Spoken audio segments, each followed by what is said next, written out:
Almost a century ago, computers were built with large vacuum tubes and were very big. And by big, I mean huge.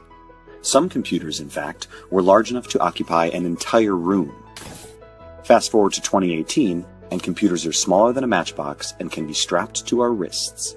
This incredible evolution was made possible by the invention of a device no larger than a hair clip, the transistor. The transistor is probably the greatest invention of the last century, or perhaps one of the greatest of all time.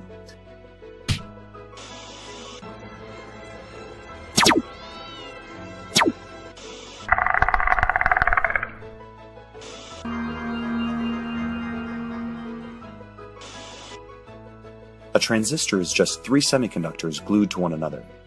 A semiconductor, as the name suggests, is a material that conducts, but only partly. The conductivity of a semiconductor, like silicon or germanium, lies between the conductivity of a metal, like copper, and an insulator, like rubber. A semiconductor normally conducts at high temperature, but we can also make it conduct by injecting it with impurities. This is called doping, and is done, just like when it's done in sports, to improve performance. A semiconductor is either doped with an atom that carries an extra electron, or with an atom that is deprived of an electron. The vacancies left by migrated electrons are called holes, and are considered to be positive charges. The former then becomes an N-type semiconductor, while the latter becomes a P-type semiconductor. It is critical to remember that the resulting semiconductors are not charged. They are, in fact, electrically neutral. The donors, having donated electrons to the N-type semiconductor, are now positive. Similarly, the acceptors have accepted electrons from the P-type semiconductor are now negative. Therefore, the semiconductors contain the same number of charges. However, they are named so because of the type of charge that is free to move and carry the current in them. When a P-type and an N-type semiconductor are sandwiched together, what is formed is a diode. However, when an N-type semiconductor is sandwiched between two P-type semiconductors, or vice versa, a transistor is formed. A diode is a pipe through which a constant current of water can flow in only a single direction. A transistor, however, is like a valve. It allows us to control the current flowing through this pipe by rotating it. In one of the most commonly used transistors, the source of water is formed by a highly doped N-type semiconductor called the source, and the end of the pipe is formed by a lightly doped N-type semiconductor called the drain. The valve is formed by a moderately doped P-type semiconductor that is sandwiched between them. This is called the gate.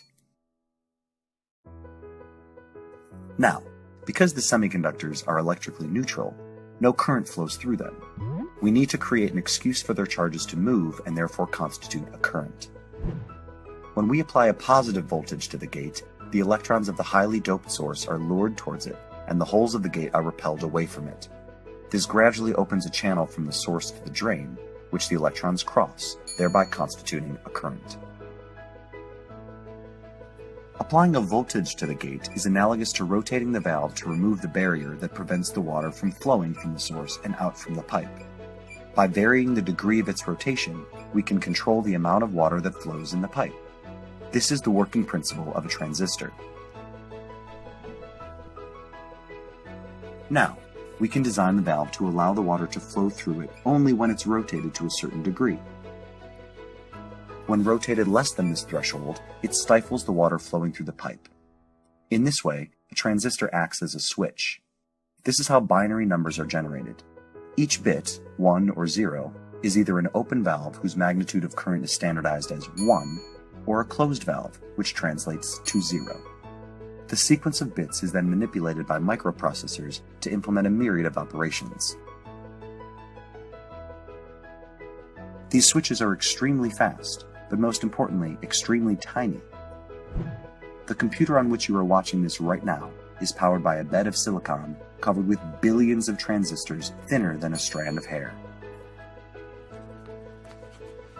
The ridiculous scalability of transistors is dictated by Moore's law, according to which the number of transistors populating a microprocessor must double every year. Naturally, an increase in transistors causes an increase in processing speed.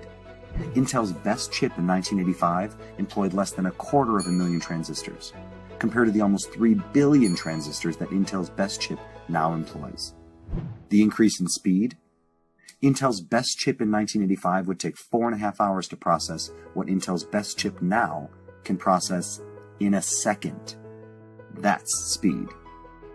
If it weren't for this scalability, we couldn't have developed billions of smaller, faster, and cheaper devices, including computers, telephones, GPS devices, flashlights, radios, gaming consoles, televisions, routers, and a device no larger than a human hand that integrates all these indispensable technological marvels under the same screen.